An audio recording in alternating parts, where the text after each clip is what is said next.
हाय दोस्तों, तो पार्ट 3 में गुछाओई शीलिंग से कहता है कि क्या तुम शुई चिंग के बारे में बात कर रही हो। ये कहता है कि तुमने उसका नाम उस वक्त लिया था जब तुम बहुत ज्यादा ड्रंक थी। क्या तुम अभी भी उससे मोहब्बत करती हो। शीलिंग कहती है कि मोहब्बत जरूरी नहीं है, मुझे अपने काम से मोहब्बत करना ज्यादा अच्छा लगता है क्योंकि मैं जानती हूँ कि मैं जितनी एफर्ट करूंगी रिजल्ट मुझे उतना ही अच्छा मिलेगा। ये कह के ये खड़े हो जाती है और कहती है कि आज का काम बस इतना ही था, अब हमें चलना चाहिए। तो गुछाओई कहता है कि हमने तो आज की जॉगिंग की ही नहीं। तो शीलिंग कहती है कि मुझे आज नहीं करना और ये कह के यहाँ से चली जाती है। फिर इसके बाद घर आके गुछाओई शुई चिंग के बारे में सोच रहा होता है और शीलिंग के बारे में भी, और खुद से कहता है कि शायद शीलिंग इस बात का यकीन ही नहीं कर पाई अभी तक कि शुई चिंग पैसे लेके भाग चुका है। मुझे तो लगता है कि उसको यिंगशा प्रोजेक्ट के बारे में कुछ मालूम ही नहीं है। और तभी इसकी मॉम की कॉल आती है तो अपनी मॉम को कहता है कि मुझे नहीं लगता कि शीलिंग अंकल के कंपनी एसेट्स को ट्रांसफर करने में शामिल है। फिर इसके बाद अगले दिन जब शीलिंग ऑफिस आती है तो इसके ऑफिस 6 पे एक शूज का नया पेयर पड़ा होता है जिसके साथ एक कार्ड भी पड़ा होता है। उस पे लिखा होता है कि आज रात 9 बजे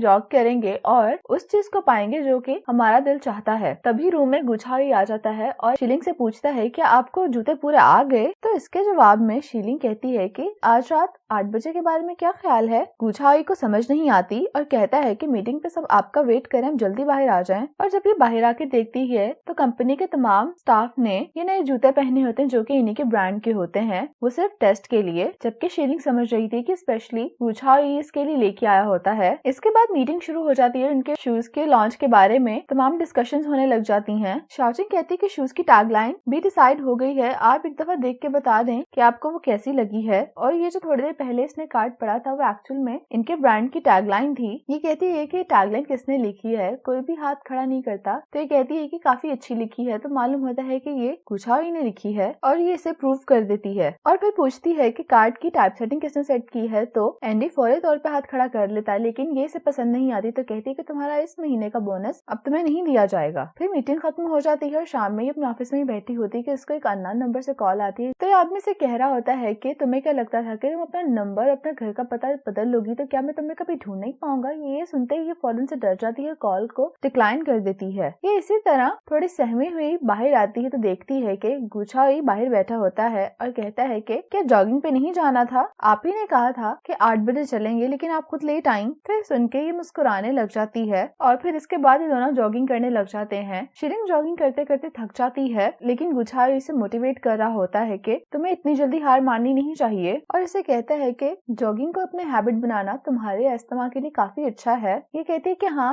ठीक है, चलो फिर से कंटिन्यू करते हैं। ये वापस जॉगिंग स्टार्ट करने वाली होती है कि एक बाइक आती है जो कि इसको हिट करने ही वाली होती है लेकिन गुछाओई इसे बचा लेता है। गुछाओई कहता है कि तुम ठीक हो। तो ये कोई जवाब नहीं देती। तो गुछाओई कहता है कि ठीक है कि जो भी सामने वाले कन्वीनियंस स्टोर पे पहले पहुंचेगा हारने वाला दूसरे पर्सन के खाने के लिए भी पे करेगा। ये कहते ये तेजी से भागना शुरू कर देता है और दूसरे एंड पे जाके ये इसे अपने पास बुला रहा होता है। इस तरह से शीलिंग को भी काफी मजा आता है और फाइनली ये भी कन्वीनियंस स्टोर पे पहुंच जाती है। जब वहाँ से कुछ खाने के लिए लेते हैं और शूज के बारे में डिस्कशन कर रहे होते हैं कि तभी इन्हें शाओचिंग इन दोनों को इस तरह से कप में खाते हुए देख लेती है। कहती कि आप दोनों यहाँ पे क्या कर रहे हैं। तो ये कहती है कि जैसे तुम्हें मालूम ही है कि शूज जल्दी लॉन्च होने वाले हैं तो हम उन्हें टेस्ट कर रहे हैं कि उसमें कहीं कोई कमी तो नहीं रह गई। और ये दोनों ही शाओचिंग के सामने अजीब बिहेव करने लग जाते हैं और फिर इस तरह ही बहाना करके दोनों यहाँ से चले जाते हैं। लेकिन शाओचिंग इनको इस तरह से देख के हैरान हो जाती है। फिर आगे जब अपने घर के करीब आती है तो यहाँ पे इसके डैड आ जाते हैं जो कि इससे पैसे मांग रहे होते हैं। तो ये कहती है कि मेरे पास कोई पैसे नहीं है। इसके डैड कहते हैं कि कंपनी की वाइस प्रेसिडेंट होके भी तुम्हारे पास कोई पैसे नहीं है, भला ऐसे कैसे हो सकता है। और इसे दोबारा हिट करने वाले होते हैं कि गुछाओई यहाँ पे आ जाता है। गुछाओई ने इसके डैड को पकड़ा होता है लेकिन इसके डैड बोले जा रहे होते हैं, कहते हैं कि तुम्हारे एक्स हस्बैंड ने तुम्हारी कंपनी से इतना पैसा निकाला और तुम अब मुझे ये कह रही कि तुम्हारे पास कोई पैसे नहीं है। और ये अपनी बेटी को ही ब्लैकमेल कर रहे होते हैं कि तुमने मुझे पैसे ना दिए तो तुमने पास में जो कुछ भी किया है वो मैं सबको बता दूंगा। गुछाओई कहता है कि आप खामोश हो जाएं, आपके हाथ में ये ब्लेड है और अगर मैंने इस एविडेंस के साथ पुलिस में रिपोर्ट जमा करवा दी तो आपको अरेस्ट कर लिया जाएगा। तो ये कह के ये शीलिंग के पास आता है, इसे यहाँ से ले जाता है। घर आके शीलिंग गुछाओई को ऑइंटमेंट लगा रही होती क्योंकि शीलिंग की डैड की वजह से गुछाओई को भी काफी चोटें लग जाती हैं। और ये पूछता है कि वो आदमी वाकई में तुम्हारा बाप था। तो ये कहती है कि हाँ और कहती है कि मेरे डैड को जुआ खेलने की आदत है और अगर मैं याद करूँ तो उन्होंने अपनी पूरी जिंदगी सिवाय जुआ खेलने के कुछ नहीं किया। और ग्रेजुएशन के बाद मैंने अपना नाम और अपना फोन नंबर दोनों ही चेंज कर लिए थे लेकिन मुझे नहीं मालूम कि उन्होंने मुझे फिर कैसे ढूंढ निकाला। और पर गुछाई के अंकल मिस्टर मू से कॉल कर रहे होते हैं, लेकिन ये कॉल रिसीव नहीं करता। तो मिस्टर मू कहते हैं कि मुझे लगता है कि वाकई में किसी को डेट कर रहा है। लेकिन थोड़ी ही देर बाद मिस्टर मू की कॉल शीलिंग को आ जाती है और वो कहते हैं कि मैं तुम्हारे घर के पास ही हूँ, क्यों ना हम लोग कुछ देर बैठ के कुछ ड्रिंक करें। तो ये कहती है कि मुझे इस वक्त आपको जहमत देना अच्छा नहीं लग रहा और इस सब की कोई जरूरत भी नहीं है। लेकिन मिस्टर मू कहते हैं कि मैं पहले से यहाँ पे आ चुका हूँ। शीलिंग कहती है कि क्यों ना मैं आपको नीचे आके खुद मिल लूं। तो मिस्टर मू कहते हैं कि ठीक है। मिस्टर मू वापस जाने वाले होते हैं, लेकिन खुद से कहते हैं कि मुझे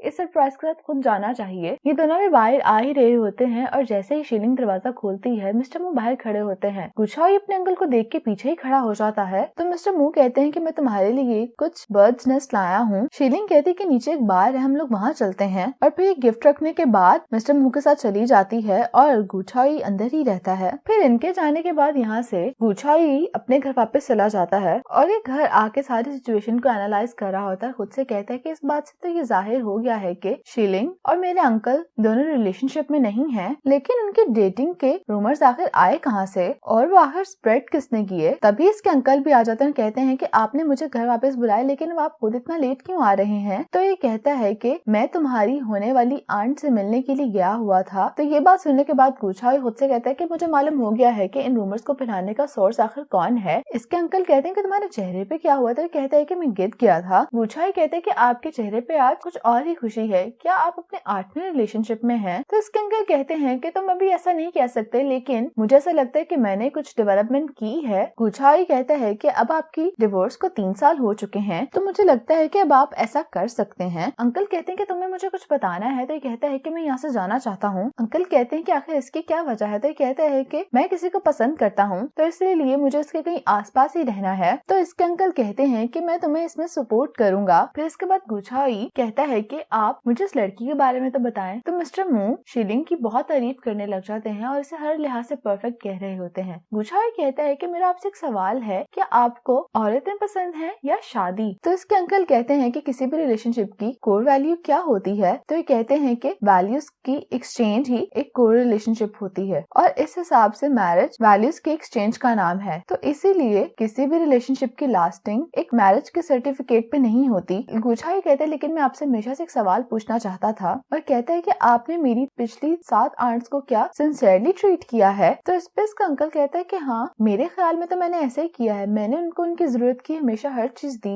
और फिर इसके बाद अगले दिन ब्रांड की फर्स्ट लॉन्च होती है। शीलिंग अपने तमाम स्टाफ मेंबर्स को इंस्ट्रक्ट कर रही होती है कि आज किसी से भी कोई गलती नहीं होनी चाहिए, और ये कह के यहाँ से चली जाती है। उसी दौरान गुछाई को प्रॉपर्टी डीलर की कॉल आती है। तो गुछाई कहते हैं कि मैंने तुम्हें इतनी दफा बताया कि मुझे अपार्टमेंट नंबर 1019 ही चाहिए, और कहता है कि अगर जो करंट रेंटी वहाँ से जाने के लिए तैयार है तो उससे बताओ कि मैं उसे कंपनसेशन के तौर पे 1 साल का एक्स्ट्रा रेंट देने के लिए भी तैयार हूँ। और फिर इसके बाद इवेंट स्टार्ट हो जाता है, लेकिन जो होस्ट होती है वो स्टेज पे आके गड़बड़ कर देती है क्योंकि उसके कार्ड्स मिसिंग होते हैं और पता चलता है कि वो कार्ड तो एंडी के पास होता है, वो उसको देना भूल जाता है। तभी यहाँ पे गुछाई आता है जो कि सारे मैटर को संभाल लेता है और आके अपना इंट्रोडक्शन देता है कि यही इस ब्रांड का मॉडल है। क्योंकि इसने इन शूज को अच्छी तरह से टेस्ट किया था, इसीलिए इसको इसके बारे में सभी नॉलेज थी। इन शूज के बारे में अच्छी तरह से ब्रीफिंग दे रहा होता है और लास्ट में कहता है कि मैं किसी को पसंद करता हूँ और उसके साथ हर रात को जॉगिंग करना मेरे दिन का फेवरेट पार्ट होता है। शीलिंग गुछाई की सारी बातें सुन के बहुत खुश हो रही होती है और ऑडियंस को भी इसकी ब्रीफिंग काफी अच्छी लगती है और इस तरह से ये इवेंट एक सक्सेसफुल लॉन्च बन जाता है। सेरेमनी खत्म होने के बाद गुछाई शीलिंग के पास आता है और कहता है कि यार तुमने वो सुना जो मैंने लॉन्च के दौरान कहा था। शीलिंग इसका जवाब दिए बगैर कहती है कि तुमने आज इवेंट को टाइम से संभाल लिया था, तुमने बहुत अच्छा परफॉर्म किया। तो ये कहता है कि मैं मिस लिंग से नहीं बल्कि शीलिंग से पूछ रहा हूँ ये बात। तभी यहाँ पे एंडी आता है और कहता है कि गुछाई तुम्हें यहाँ पे खड़े होकर बातें नहीं करनी चाहिए, आके हमारे साथ खाना खाओ। वैसे भी मिस शीलिंग तो